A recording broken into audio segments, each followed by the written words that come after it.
Halo teman-teman, perkenalkan nama saya Farizal, 444 Rifki, Kenapa Rizal?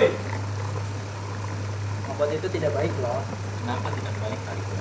karena itu mengganggu kesehatan kamu. Mengganggu bagaimana? Nanti kalau kamu mengotot, pernapasan kamu bakal terganggu. Yang resikonya apa? Nanti akan terkena resiko paru, batuk seperti Ari. Seperti itu. Kita nggak boleh ngopot teman-teman. Jadi ini kebutuhan saya kali ya. Kebutuhannya untuk apa? Kebutuhan habis makan, jadi lebih enak gitu. Apakah anda ada solusi? Oh seperti itu. Kalau kamu bilang seperti itu, kalau menurut kamu lebih enak, saya menyarankan untuk memakan permen saja. Komentar kan gula kali itu. Permen saja, karena itu kan untuk mengubah rasa di mulut. Itu sebagai alternatif daripada kamu ngopot, itu tidak baik untuk kesehatan. Lebih baik kamu makan permen saja. Tapi permen kan mengandung gula yang membuat diabetes. Diabetes itu juga susah disembuhkannya kali itu. Kalau menurut kamu bagaimana Fajar? Kalau menurut saya lebih baik kita memakan permen daripada harus merusak diri kita sendiri. Sama aja makannya juga harus bikin sendiri. Apa bedanya? Tapi tidak terlalu signifikan. Nggak bisa begitu. permen. Nggak bisa Itu begitu. menurut saya. Tapi menurut teman-teman lebih baik merokok atau vape teman-teman? Kita tahu. Terus kalau komentar ya. Sebelumnya izin teman-teman, perkenalkan nama saya Farizal dengan NIM 444523004. Saya mahasiswa ilmu kelautan dan di sini ada teman saya nama Fajar, dan di sampingnya ada Rifki Maulana Waliuddin, mahasiswa ilmu kelautan juga. Tapi di sini hanya sekadar untuk berbincang menggunakan bahasa formal. Jadi inilah contohnya penggunaan bahasa formal di lingkungan kampus dan perkuliahan teman-teman. Seperti yang bisa dilihat, rasanya agak canggung teman-teman untuk menggunakan bahasa formal di dunia perkuliahan, apalagi di luar kampus. Terutama di kehidupan sehari-hari. Maka dari itu perlunya penggunaan bahasa informal atau non formal agar lebih akrab dan juga lebih membaur.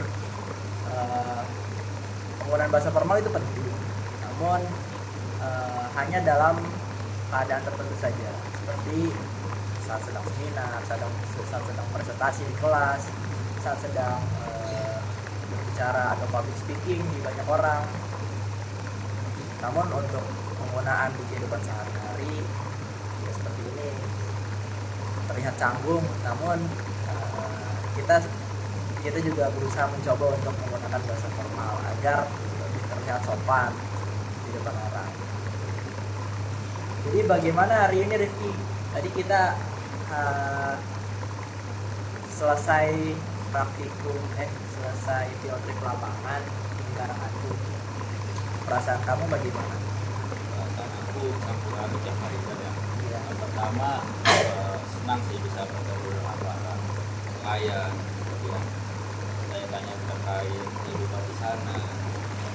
Jadi saya lebih tahu gitu bagaimana kehidupan nelayan dan apa aja sih sehari-hari yang dilakukan oleh nelayan. Apa yang kamu tanyakan Rifki tadi kepada para nelayan?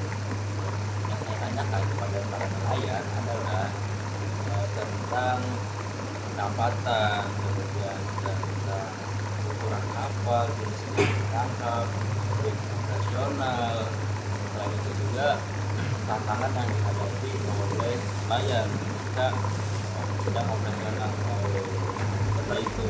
Ternyata beragam ya nelayan di Karangatung. Beragam. Kalau pengalaman dari Fajar bagaimana Fajar? Kamu kan tadi berbeda tempat yang ada di Lontar. Bagaimana pengalamannya untuk hari ini? Untuk pengalaman tidak jauh berbeda dengan yang sudah dijelaskan oleh kawan saya, yaitu Rifki. Jadi kita mewawancarai beberapa lebih sama nelayan yang ada di desa kita tentang pendapatan, lalu alat yang digunakan untuk melaut, lalu apa yang digunakan dan sebagainya. Itu Dari Rifki bisa kasih contoh tidak? salah satu nelayan yang Rifki wawancarai? Apa nih Kak itu? Contoh satu nelayan saja Rifki, bagaimana dari namanya, umurnya, lalu pendapatannya. Mungkin ada perbincangan kecil saat Rifki sedang wawancara tadi. Banyak sih ternyata, dan saya baru tahu juga, yaitu terkait ketidaksejahteraan nelayan yang berada di Jakarta itu untuk hidup sehari-harinya.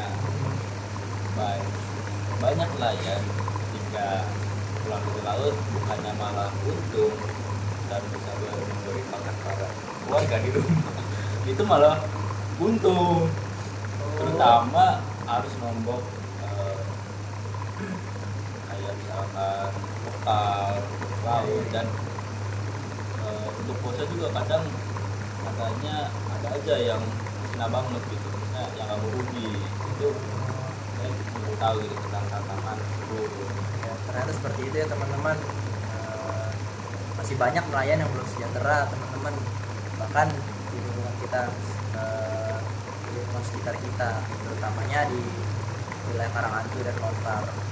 Mungkin harapannya bagi teman-teman yang melihat video ini kedepannya agar lebih peduli lagi teman-teman terhadap nelayan, karena nelayan juga bagian dari kita.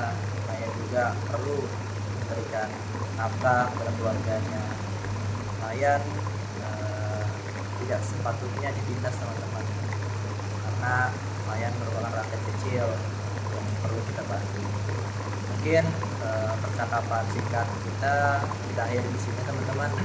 Kurang lebihnya maafkan. Wabillahi taufiq wal hidayah. Assalamualaikum warahmatullahi wabarakatuh. Dadah.